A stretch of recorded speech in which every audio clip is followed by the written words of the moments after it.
కొండా సురేఖ గారు సమంతకి అపాలజీ చెప్పడం అనేది అంతకన్నా స్టూపిడిటీ అయితే నేను చూడలేదు. ఫస్ట్ ఆఫ్ ఆల్ సమంతని ఎక్కడ అవమానించారు?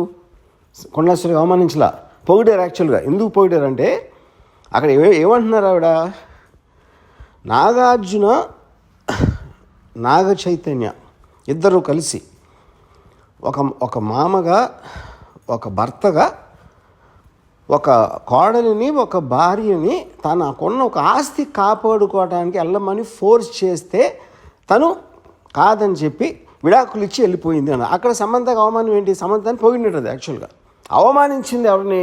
అత్యంత జుగుప్సగా అవమానించింది నాగార్జున చైతన్యాన్ని. అసలు దాని టాపిక్ ఎత్తట్లా, దాని గురించి ఇంతవరకు మాట్లాడలేదు ఎవరు.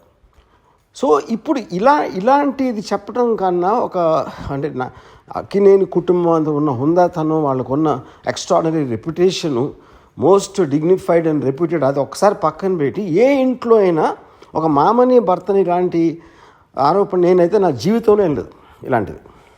ఇది చాలా సీరియస్గా తీసుకుని నా రిక్వెస్ట్ నాగార్జునకి చైతన్యకి ఇలా వదిలేయకుండా, మళ్ళీ ఇలాంటివి జరగకుండా ఇండస్ట్రీ అందరి కోసం, ప్రజలందరి కోసం కూడా సీరియస్గా తీసుకుని మర్చిపోలేని గుణపాఠం నేర్పించాలి. దీనికి తప్పిస్తే మన దగ్గర వేరే మార్గం లేదు. ఇలాంటిది మళ్ళీ జరగకుండా చూడాలి.